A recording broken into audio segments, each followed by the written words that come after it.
If you were a midwife working on Lillie Suite, the postnatal wards, the Gynae ward or prenatal, you will probably mainly be using the blood gas analyzer to process lactates in query sepsis or after a PPH. Similarly, you may use it to process a hemoglobin if you don't have a HB meter, or you may on occasion have to do an actual arterial blood gas. All samples should be taken into a syringe, the orange lidded heparinized syringe. Samples must have a minimum of 1 ml of blood. If they don't have a minimum of 1 ml of blood, you run the risk of breaking the probe on the analyzer. So please ensure it's filled to at least 1 ml. As with all samples, they need to be mixed thoroughly before analysis. This will ensure the sample is heparinized to minimize clots. We do not want a clot in the machine as it will result in downtime. Invert back and forth to ensure a homogeneous sample and accurate results.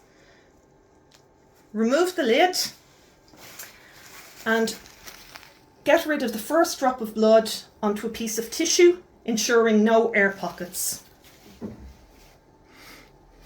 To log on to the device, touch the screen and scan your work badge.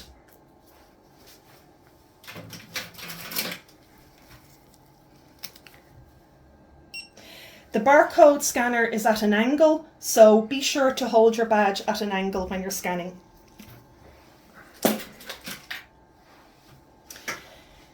The parameters at the top are in green. Ensure that the parameters you require are green. If they're red or orange or have an X through them, you will not get a result for that parameter. If it's a parameter you require, you must use an alternative blood gas analyzer. To process a syringe, select the syringe function and the inlet pops up.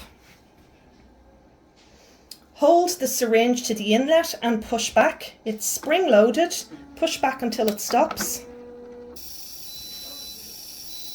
When you hear the second beep, remove the syringe.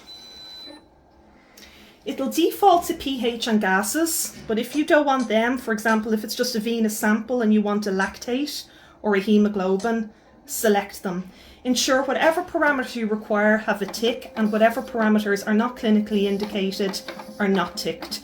If it's an arterial blood gas, you can select your pH and gases if they're not already selected.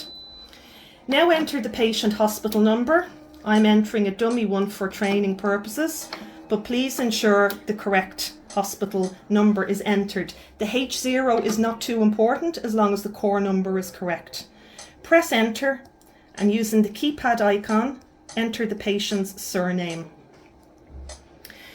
Something is required for the patient first name. We do not require you to enter the whole first name, but her first initial will be sufficient. Now for the sample type, please ensure you select the correct sample type. So for a venous sample, select venous, arterial, select arterial, and so on. And your result will then print after a few seconds. If you need to take the sample, which you will, into a syringe, you can use one of these butterfly attachments. The top of the butterfly comes off and sits on the syringe, and you can draw the blood sample into the syringe. Again, be sure you've a ml of blood in this syringe. The attachment can go back onto the vacutainer adapter, and you can pretend you're a lab bottle here if you need to send samples to the lab at the same time to avoid having to puncture the patient twice. If you've any questions, please don't hesitate to email me at lpentony@rotunda.ie. Thank you. Please ensure that when your results print, that they are scanned into the patient chart and typed into the patient chart also. If your analyzer is running out of paper, you will see red or pink stripes appear on the paper roll.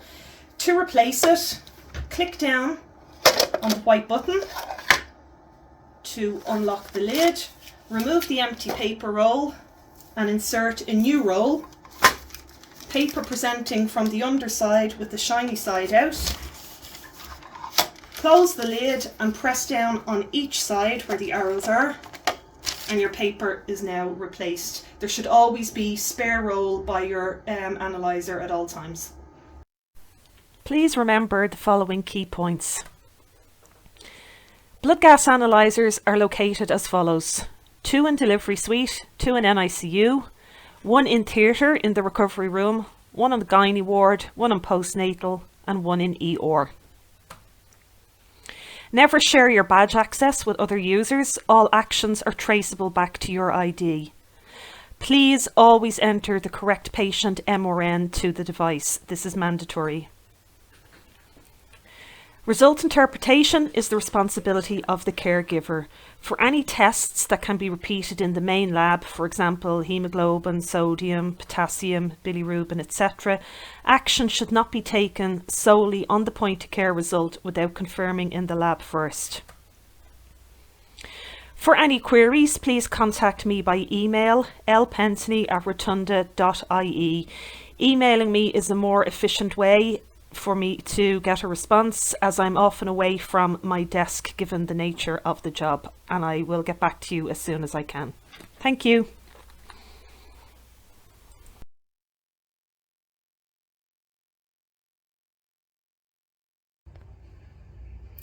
Moodle is checked periodically for training completion. Access to device is usually granted within 1 or 2 days of you having completed your training. However, during busy periods, or if I am on annual leave or out of office, for example, there may be a delay in having your access activated. Please be patient. Any queries in email to lpensney@rotunda.ie.